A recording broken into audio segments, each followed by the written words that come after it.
क्या एक बेटी की कुर्बानी बेकार जाएगी? 6 महीने मायके में रहने के बाद आज बेटी ससुराल जा रही थी।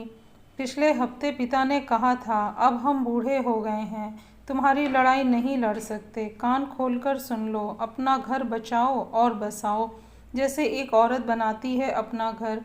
बेटी ने पिता की यह चेतावनी भी वैसे ही मान ली थी जैसे उसने हर चेतावनियां सीखते समझते हुए लड़कपन से जवानी तक मानी।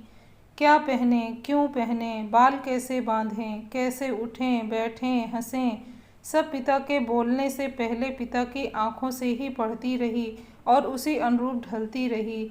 आज पिता को कहकर बताना पड़ा, इसका मतलब यह आज तक की सबसे बड़ी चेतावनी है।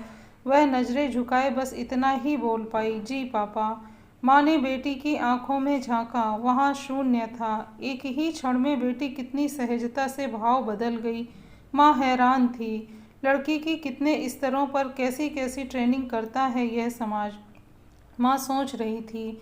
माँ ने पिता की आंखों में झांका, वहाँ अजीब सा खालीपन था। माँ का कलेजा अंदर से फटना चाह रहा था। एक औरत कैसे बनाती है घर, ये मुझसे पूछो। उसी यातना, बलिदान और गुलामी के लिए बेटी को मनाना है। माँ सोचती रही। सुबह पिता दामाद जी से बात कर रहे थे। वीकेंड पर बेटी पहुंच जाएगी बेटा, आप उसे स्टेशन से रिसीव करने आ जाना बस। हम आपको ज़्यादा कष्ट नहीं देना चाहते। हम जानते हैं आप काम में ज़्यादा व्यस्त रहते हैं, इसलिए इसे वीकेंड पर भेज रहे हैं। बेटी ने दामाद से बात करते समय पिता के कांपते हाथ देखे तो अंदर से रो पड़ी। पिता आज उसे छोड़ने स्टेशन तक नहीं आ सके। घर से ही जरूरी नसीहतें देकर उसे विदा किया। भाई और माँ स्टेशन तक छोड़ने आए।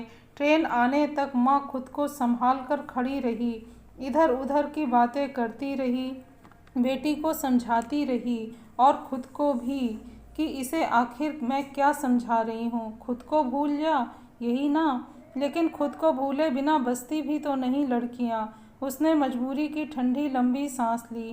बेटी को ट्रेन में बैठाकर वह नीचे उतरी और वहीं स्टेशन पर एक बेंच पर बैठ गई।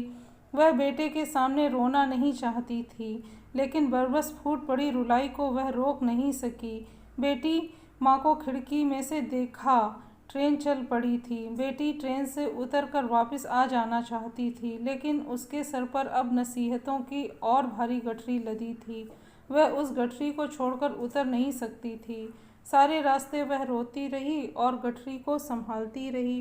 तो दोस्तों, आपको यह कहानी कैसी लगी कमेंट सेक्शन में ज़रूर बताएं। अगर कहानी पसंद आई है तो लाइक और शेयर करें। चैनल पर नए हैं तो सब्सक्राइब करें। Thank you.